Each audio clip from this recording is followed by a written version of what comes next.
ভয়ের আড্ডা। যারা এখানে আসবে তাদের সমাপ্তি হবে অন্ধকারে।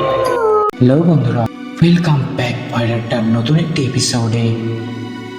তো বন্ধুরা, আজকে যে ঘটনাটি আমি বলবো সেটি হলো মাছ ধরতে গিয়ে ভূতে ধরার একটি সত্য ভৌতিক ঘটনা। তো চলো বন্ধুরা, বেশি কথা না বাড়িয়ে ঘটনায় যাওয়া যাক। ঘটনাটা আজ থেকে প্রায় 6 বছর আগের। আমাদের গ্রামে একটা বড় পুকুর ছিল।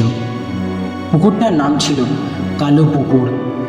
দিনে মাছ ধরতে কোনো সমস্যা নেই, কিন্তু সন্ধ্যের পর ওখানে আর কেউ যেত না, কারণ লোকমুখে শোনা যেত ওখানে নাকি একজন মরা জেলে থাকে, যিনি মাছ ধরতে গিয়ে পুকুরে ডুবে মারা যান। আমি এসব কিছু বিশ্বাস করতাম না। একদিন বিকেলে আমি আর আমার মামাতো দাদা মাছ ধরতে গেলাম। বিকেল গড়িয়ে কখন যে সন্ধে হয়ে গেছে তার খেয়ালই ছিল না। ঠিক তখনই আমার বড়শিতে জোরে একটা টান পড়ল। আমি খুব খুশি হলাম, ভাবলাম বড় মাছ। কিন্তু যত টান দিচ্ছি ততই মনে হচ্ছে বড়শি যেন পুকুরের কোথাও আটকে আছে। হঠাৎ পুকুরের জল একদম স্থির হয়ে গেল। না কোনো ঢেউ, না কোনো শব্দ। ঠিক তখনই জলের ভেতর থেকে একটা হাত উঠে এলো। হাতটা মানুষের, কিন্তু একদম সাদা আর ঠান্ডা। হাতটা তখনই আমার পা ধরে টান দিল।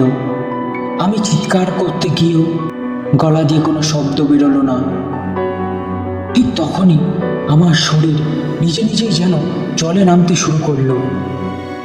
দাদা আমাকে ধরতে গিয়েও হঠাৎ পিছিয়ে গেল, কারণ দাদা নাকি দেখেছিল জলের মধ্যে আমার মতন আরও একজন দাঁড়িয়ে আছে, চোখ দুটো উল্টানো। তখনই দাদা জ্ঞান হারিয়ে ফেলেছিল। আমি পরে শুনি আমাকে পাওয়া যায় পুকুরের একেবারে মাঝখানে, জলে অর্ধেক ডুবে। মুখ দিয়ে তখনও একটাই কথা বেরোচ্ছিল, বাঁচাও বাঁচাও। তো তারপর 3 দিন পর আমার খুবই জ্বর আসে। কোনো মতেই জ্বর সারার কোনো নাম নিচ্ছিল না। তারপর দাদা সব কথা খুলে মাকে বলে। মা তখনই এক নামী ত্রান্তিকের কাছে আমাকে নিয়ে যায়। তিনি আমার হাতে তাবিজ বেঁধে দেয়।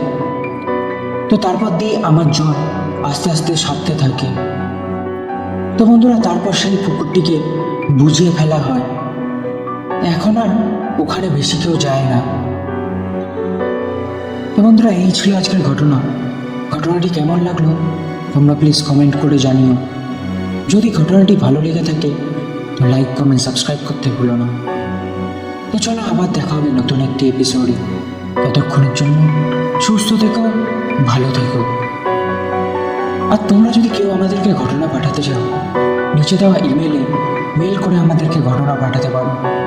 তোমাদের ঘটনা আমরা আমাদের পরবর্তী এপিসোডে শোনাবো।